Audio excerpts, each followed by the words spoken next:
Friday, 20th of August, 2021. Psalm 78, 31 to 40. Let's go. You went to 32. No, I only went to 30, but I read to 32. So let's start. He rained flesh also upon them, verse 28, as dust. I do a little bit of forward and back, so. And feathered fowls like as the sand of the sea, and he let it fall in the midst of their camp, round about their habitations. So they did eat and were filled, for he gave them their own desire. They were not estranged from their lust, but while their meat was yet in their mouths, the wrath of God came upon them, and slew the fattest of them, and smote down the chosen men of Israel. For all this they sinned still, and believed not for his wondrous works. Therefore their days did he consume in vanity, and their years in trouble. When he slew them, then they sought him, and they returned and inquired early after God.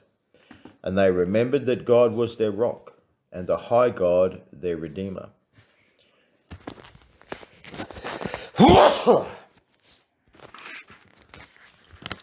Nevertheless they did flatter him with their mouth, and they lied unto him with their tongues. For their heart was not right with him, neither were they steadfast in their covenant. But he, being full of compassion, forgave their iniquity, and destroyed them not. Yea, many a time turned he his anger away, and did not stir up all his wrath. For he remembered that they were but flesh, a wind that passeth, and cometh not again. How oft did they provoke him in the wilderness, and grieve him in the desert? All right. Praise the Lord. So there's a number of things I've noticed while reading through here. And maybe you have also.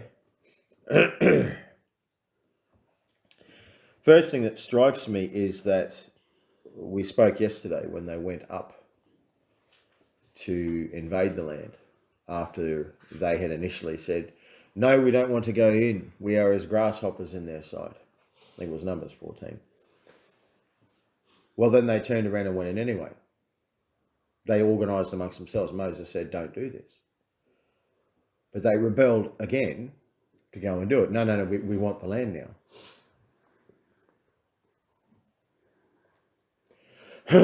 It's not obedience for you to yield to your father and do what he has done after he has judged you as being disobedient.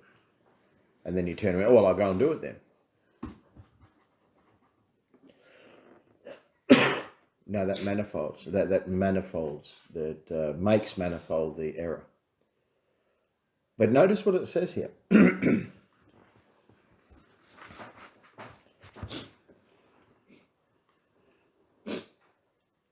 That was one example that was yet from yesterday. This is the manna specifically. But remember what I've just said about the going back after you've been corrected. They were not estranged from their lust while their meat was yet in their mouths. The wrath of God came upon them and slew the fattest of them. Now, my point for saying that was to say this. The Lord tested them again. Okay, you went in, you lost a few men, you came back out, and you were disobedient then. And you're now saying, because it says very soon, they lied with their mouths. Lord, forgive me. I want to praise you, Lord. You're all there is to me. And they run and they get the sacrifice and they do the sacrificial thing at the tabernacle. What's wrong? Do you want to? And they do their sacrificial thing and the Lord's going, okay, I see what you're doing here, but I'm going to test you. Remember, every act of God is redemptive. So, if you're not satisfied with the manna, I'll just keep giving you the manna for a while. See, when you slay the animal and you slay the beast, this is one thing that no one's ever said that I've heard, not even a commentator. You were meant to eat the animal, weren't you? Mm-hmm. So it wasn't just manna you ate. You're eating the sacrifice. Certain portions. Yeah, certain portions. The priest got some and... But wouldn't you have your own livestock as well? Sorry? Your own livestock as well? Oh, it's be your own livestock. You use it, yeah. You. But what are you wanting? Are you wanting the flesh of the animal? But then you can't be sacrificing too much because then you'll be running out of animals to sacrifice.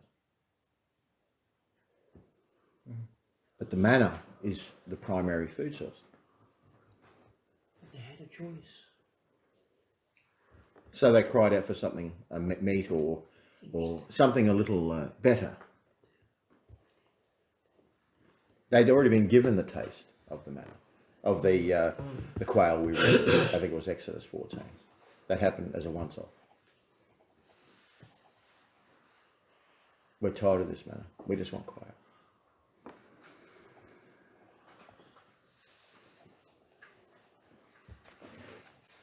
They were not estranged from their lust. It's interesting.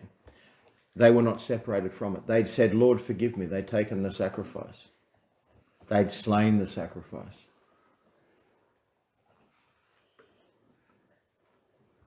They'd been given the forgiveness of sin, yet they were not separated from it. If you are estranged, you're separated from it. It's no longer a part of you. It's a stranger. It's estranged from you. But their lust was still in their heart, and they cried out for it. And you know what? They were froward, so God was froward. He gave them what they wanted. But he didn't tell them, I'm going to destroy you for it. See, God doesn't have to tell you that what you lust after, he just may give you as a Christian. You'll go, oh, God gave me this. It's a blessing. Everyone follow me. I'll tell you a story. I knew a group of people. And I knew the leader of the people. Well, I didn't know that people. I knew the leader of the people. As the story was recounted. He was leading away, and one particular man decided that God had told him to go and buy a lottery ticket. No, he didn't tell you to go buy a lottery ticket. Because you want it, you want more. It's the sort of person you are. You always talk about wanting more. God told him to go buy a lottery ticket. And he won. That's a substantial amount of money. So what did he do? Be a good churchgoer. He went and paid tithe. Big smile on his face. See? Told you. God told me to do it. I won. Then he started talking and telling everybody how wonderful it was. And he bought a nice car and a few little things. Not enough to go silly, but, you know, God this, God that. God has blessed me. His testimony became about how God gave him the lottery.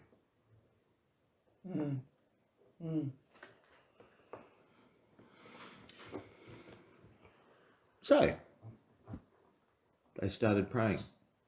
Numbers of the church started praying. Then another person won. Thousands. Not first prize, but thousands. And then another person won.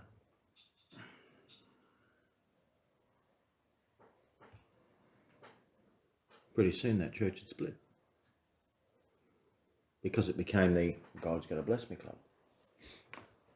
And then they started having financial trouble. And then they started having marriage troubles. Because they were spending according to their income. Because that's all they wanted. They were froward. I'm telling you now, if you want to be froward, God just may give you something. But I warn you, if you've set your heart on riches, don't ever buy the lottery, by the way. Yes, The wrath of God came upon them and slew the fattest of them and smote down the chosen men of Israel. Verse 30, but while their meat was yet in their mouths, the very thing God gave them slew them. The fattest of them, and smote down the chosen of Israel. This is why I went back to the time when they invaded And the Lord had said, no, your time of visitation is gone. Your time to invade is gone. I'm going to punish you and send you 40 years in the wilderness. They wanted it now. They wanted their blessing now. They wanted everything now. They said, I can't go in. Because they wanted the Lord, the cloud, to go in and just wander through and the cloud slay and the fire consume. They'd already seen Pharaoh destroyed. They forgot the lessons God had shown them, that they actually have to learn to walk in discipline. They could have gone into that point. But no, then they turned and said, no, I want it. They wanted God to do it all. No, you've got to go to work. You've got to bless. You've got to do the work in the word. You've got to do the work. You've got to walk the floor. You've got to sit and fight that tiredness. You've got to go without. You've got to feel the sand hit your face as the wind blows. You've got to want water. And then discipline, say, God's my provider. He'll give me what I need. You've got to wander naked and destitute and wander from cave to cave. Some of these things, all of these things, none of these things may take place now.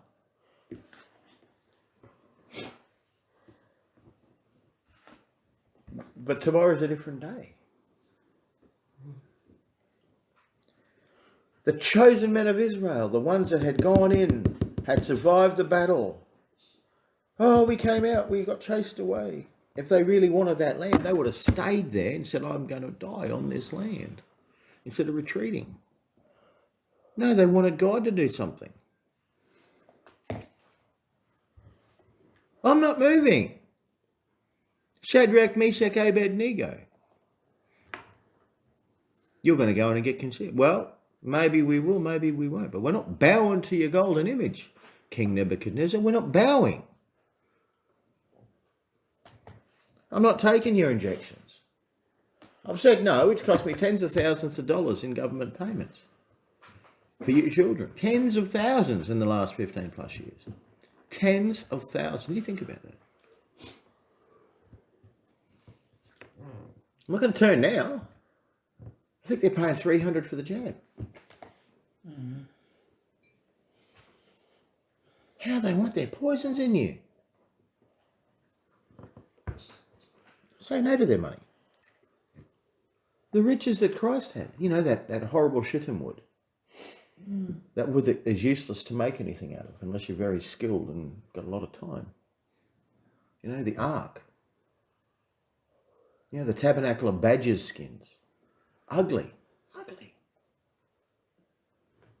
You know, and all the people got to see was this ugly tabernacle. They never got to see inside, never. They just got to see the very basic altar. So big that it had a platform the priest had to walk up. They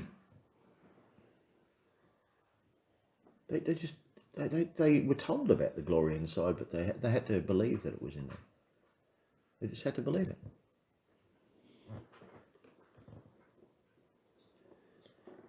So these men were judged again. The mighty men, the chosen men, they were judged. The ones that came out and said, I've repented. Yes, I'll walk through 40 years. The Lord gave them an opportunity to show whether their lust was true. Deuteronomy 13, he leaves the witch. He leaves the false prophet. He leaves the worshipper of the dead. He leaves them amongst the churchgoers to see who actually loves him. Because love is obedience.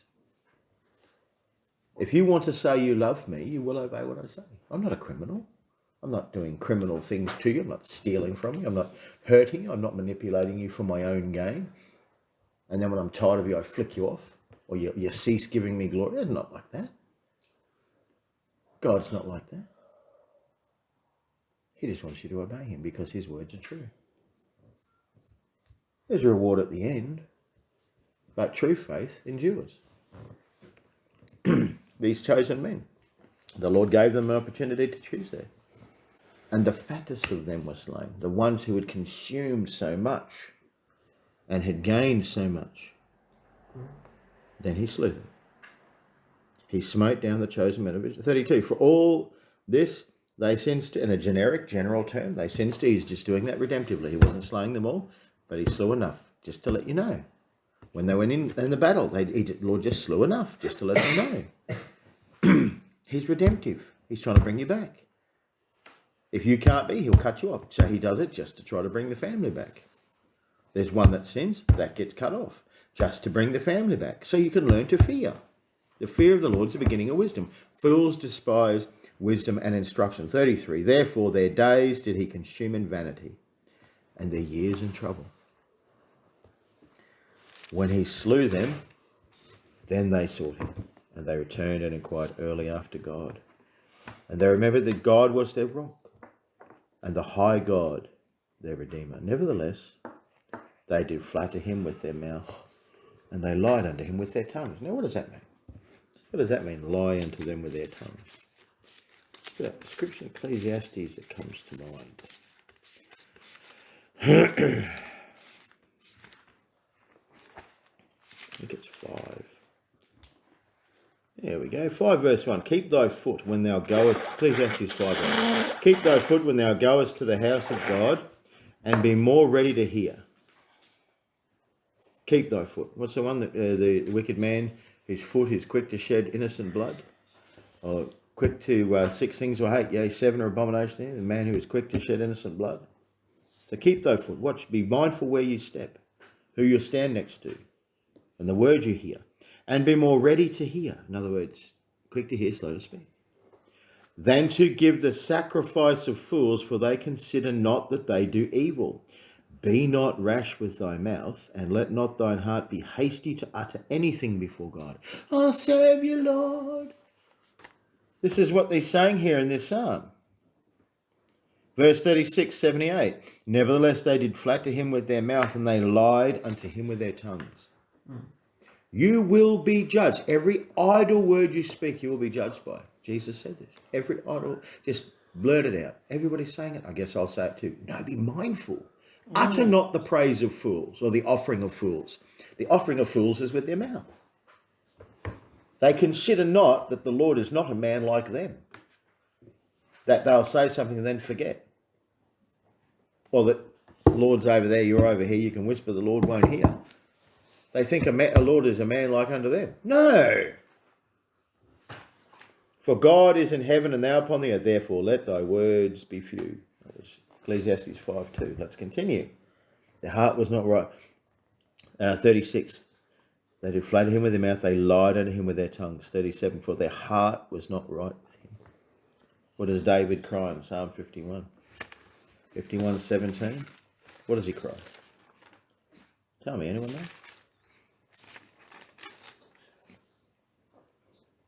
Sacrifices of God, a broken spirit, a broken and a contrite heart. O God, thou wilt not despise. What about verse 10? Create in me a clean heart, O God, and renew a right spirit within me. Utter not the sacrifice of fools. Guard your mouth amongst your brethren, amongst strangers, amongst the brothers in Christ, amongst your parents, but especially before God. Utter not the sacrifice of fools, those who say there is no God. They'll never say that, but if that you think that God won't hear, or somehow he's blessed me, I've gotten things, I've gotten gain, and gotten gain is godliness. Most of the church think, especially the independent fundamentalist Baptist members, or the fundamentalists in general, think they're not Pentecostal, they're not the name it and blab it, they're not the demonic Kenneth Copeland types or the false apostle of greed types, so that's okay. No, they can still be guilty of this, because they would think that God has blessed, therefore I'm right before God. Can I tell you something? If you ever think you're right before God, you're lost. If you have, over years of walking with Christ, come to the conclusion that you're right with God, you are lost. You are not saved. You are wicked. Because you are never right before God. Christ is right. Oh, you're being semantic. You're just playing on words. Really? Every idle word spoken, you will be judged. Every idle, no, words have value. And they have meaning. This is what makes me so angry with people I meet. They just throw the word out. Let's do something. Let's go somewhere. No, be stayed. Now it's different. I want to clarify something. When I give an idea as to what I personally might do in my family, as in something I may be thinking of planning, I would, because I'm around people I trust, and I give trust and gain trust, I might say, oh, we'll do this. But after a period of consideration, I think probably not the best thing to do. We'll put it off, or we won't do it. You understand what I'm getting at here? That's just, I think I might do that. No, not sure. You understand what I'm getting at here? I've decided not to sell my books for the moment. I feel the Lord has shown me He gave them to me as a blessing, as a gift. Well, I bought them, but miracle out of nowhere. But yet, I honestly don't think He cared too much if I sold them. Because I'm going to put a price on them that only one person in 10,000 I want to pay. You see what I'm getting at? At that time when it's important, the Lord will bring it together. But for the moment, not. So don't think that's what I'm talking. These people here were in the service of God. These people here had actually, you're tired? Stand. These people here had turned their whole families into a direction that was after their own flesh, after their own desires in this earth. These people went to war contrary to God. These people still had the lust in their heart. These people had turned God into nothing more than an idol or a convenience. This is what this is saying here. And they remembered that God was their rock, the high God. Nevertheless, they did flatter him with their mouth, and they lied unto him with their tongues.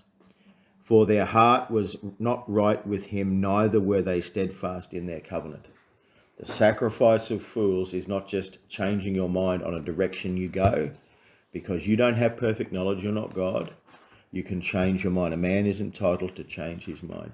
The difference is, if you are changing your mind one way, to the other way, to the other way, to the other way, a double-minded man is unstable in all his ways. I want to serve the Lord now, a little bit in the flesh, serve the Lord now, off this earth. So you see what I'm getting at here? The convenience factor. Every wind of doctrine is pulling you aside, pulling you aside. Their heart was not right with him, neither were they steadfast in their covenant, holding true, immovable. Steadfast is immovable. Your body can be moved around. Jesus said, fear not him who can destroy your body, rather fear him who can destroy both body and soul in hell. Ask Korah, Dathan, and Abiram, Numbers 15, and the 215 princes of Israel that went with him. The Levites, they had the censor, were doing the will of God, but went after the lusts and wanted to take God's way away from Moses and Aaron. We be holy. We've got the censor. The Lord's with us.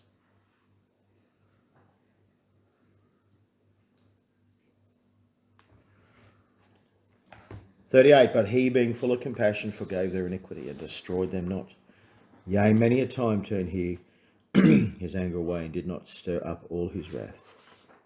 For he remembered that they were but flesh, a wind that passeth away and cometh not again. How oft did they provoke him in the wilderness, and grieve him in the desert? Yea, they turned back and tempted God, and limited the Holy One of Israel.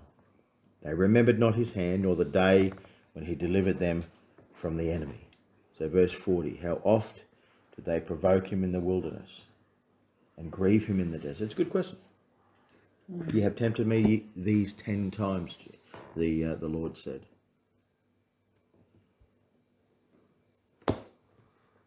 And Jehovah's the sun, by the way. He's the one who created. He was the cloud by day, the fire by night. The rock, that's Christ. Paul makes this very clear in 1 Corinthians. That was Christ. The cloud by day, fire by night, and the rock that followed. See if I can find it quickly.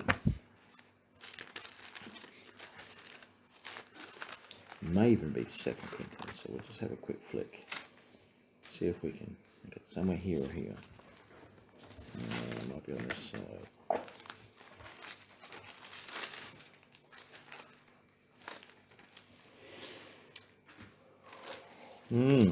Thinking of what you said. 10 maybe?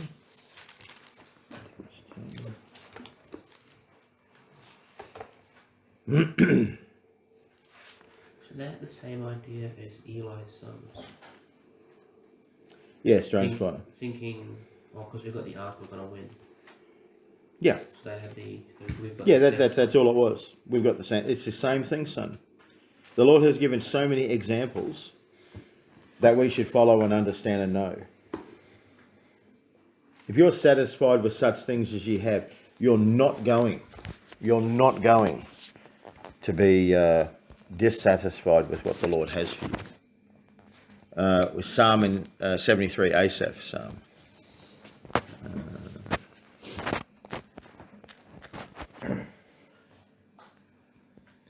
Asaph Psalm. But then I remembered their end. Remember we've read that. Yeah, and who are Aaron's two sons? 1 Corinthians 10, not 7. Nadab and Abihu, right? Yeah. Strange fire before the Lord. So it was 1 Corinthians 10. Oh, there we go.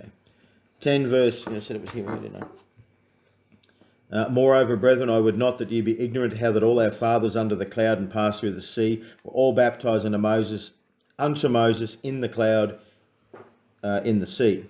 1 Corinthians 10, verse 1 and following. And did all eat the same spiritual meat, and did all drink the same spiritual drink. For they drank of that spiritual rock that followed them, and that rock was Christ. So basically he's saying them walking through the Red Sea was them getting baptized? Yeah, a type of baptism into Moses. Or baptized unto Moses. So Moses baptized them by leading them through. Would that be an example of the Jordan River as well? Yes, absolutely.